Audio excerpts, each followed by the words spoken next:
नमस्कार। ओम साई राम। मैं मयंक चाहर साईं भक्त मथुरा से आपका साईं जीन विद मयंक चैनल में फिर से हार्दिक स्वागत करता हूँ। सबसे पहले तो आप सभी लोगों को गुरु पूर्णिमा की ढेर सारी शुभकामनाएं। बाबा की कृपा ऐसे सभी लोगों पर बनी रहे। जैसे कि आप सभी लोगों को पता है, आज गुरु पूर्णिमा है और गुरु पूर्णिमा के मौके पर हम गुरु की बात करते हैं। लेकिन आज की वीडियो में हम गुरु पूर्णिमा स्पेशल पर एक भक्त की बात करेंगे, यानी साईं बाबा के परम भक्त की। साईं बाबा के जीवन काल में ऐसे तो बहुत सारे भक्त थे, लेकिन एक शिव भक्त, एक मेघा नाम का भक्त था, जिसकी भक्ति में इतनी शक्ति थी कि बाबा को भी उसकी बात मनवाने को उसने विवश कर दिया। आखिर कौन था ये मेघा नाम का भक्त और बाबा से वो कैसे मिला और उसने अपनी भक्ति में किस तरह बाबा को प्रसन्न किया, ये सारी की सारी चीज़ें हम एक शॉर्ट टर्म वीडियो के माध्यम से आपको बताने की कोशिश करेंगे। आशा करता हूँ ये वीडियो आपको पसंद आएगी। वीडियो पसंद आने पे वीडियो को ज़्यादा से ज़्यादा लोगों को शेयर करें, लाइक करें और चैनल को सब्सक्राइब करें। ओम साई राम।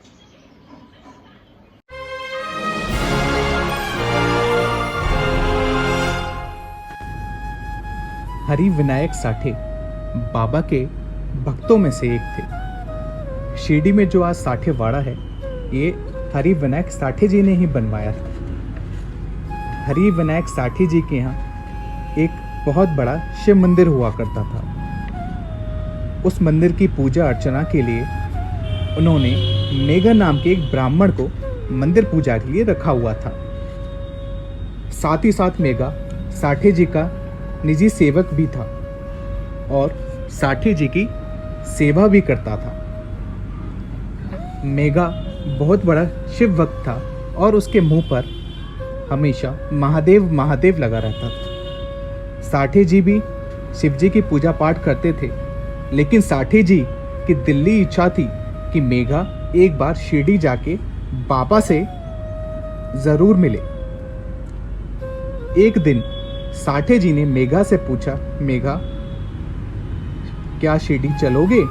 मेरे वहाँ सदगुरु रहते हैं। मेघा साठे जी को अपने मालिक के साथ साथ गुरु के रूप में भी देखता था। जब साठे जी उसे शिरडी जाने के लिए बोलने लगे तो मेघा मन ही मन सोचने लगा कि मैंने तो सुना है कुछ लोग उन्हें हिंदू बोलते हैं और कुछ मुसलमान। अगर हिंदू हुए तो ठीक है, लेकिन अगर मुसलमान हुए तो मैं एक ब्राह्मण जाति का उनकी पूजा कैसे कर सकता हूँ। सोचते सोचते अगला दिन आ गया और अपने मालिक की आज्ञा मानकर मेघा शिरडी पहुँच गया। शिरडी में द्वारका माई मस्जिद के जैसे ही समीप मेघा पहुँचा, बाबा सामने खड़े हुए थे। बाबा ने रौद्र रूप लिया हुआ था और मेघा को देखते ही मेघा से बोले, खबरदार, तू आगे आया तो तू जात का बड़ा ब्राह्मण है। मैं तो यमन हूं, ना तुझे ये पता कि मैं हिंदू हूं या मुसलमान, तो तू यहाँ क्यों आया है? चला जा यहाँ से। ये सब देखकर मेघा दंग रह गया और सोचने लगा, जो मैंने अपने मन में सोचा था, यहाँ तक कि साठे जी को भी नहीं बताया था, वो भी शिरडी से इतनी दूर, ये सब बाबा ने कैसे पहचान लिया? उसकी आंखें खुल गई और वह समझ गया कि बाबा कोई साधारण नहीं बल्कि असाधारण है।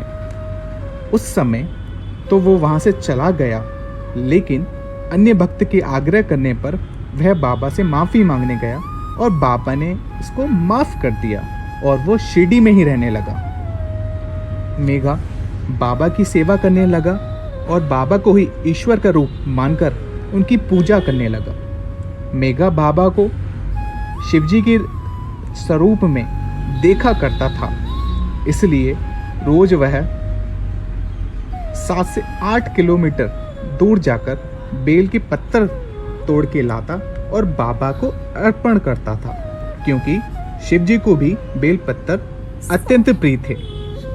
एक बार मकर संक्रांति पर, जो कि शिवजी का बार है, उसके मन में इच्छा हुई क्यों ना इस दिन बाबा को शिव की तरह ही स्नान कराया जाए, वो भी गंगा जल से। लेकिन समस्या यह कि वहाँ तो गंगा ही नहीं, वो तो शिरडी से बहुत दूर है।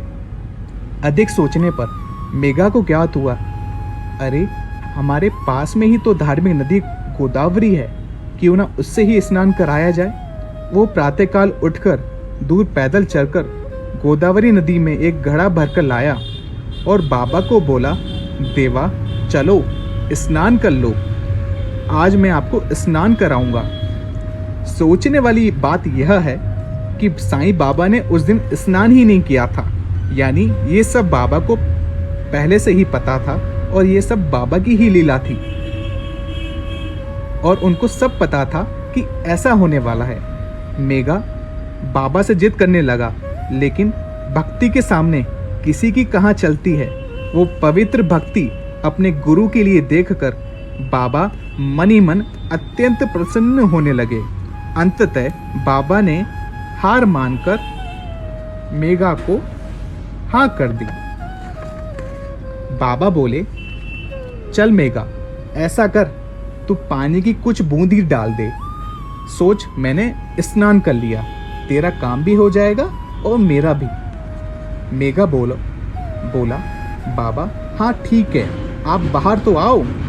बाबा बाहर आकर बैठ गए और मेघा ने पानी से भरा हुआ पूरा का पूरा घड़ा बाबा के ऊपर डाल दिया और जोर से हर हर गंगे बोलने लगा और झूमने लगा। जैसे ही उसने बाबा की तरफ देखा, बाबा का पूरा शरीर सूखा का सूखा पड़ा हुआ था। सिर्फ चंद पानी की बूंद ही उनके सिर पे पड़ी हुई थी। मेघा देखकर दंग रह गया और वहाँ जो लोग थे सभी अचंभित। आखिरकार मेघा को पता चल गया कि बाबा ने जो बोला था वही हुआ। इतना सारा पानी आखिर गया कहाँ? ये सब बाबा की ही लीला है। इससे यह पता चलता है कि बिना बाबा की आज्ञा के हम कुछ नहीं कर सकते।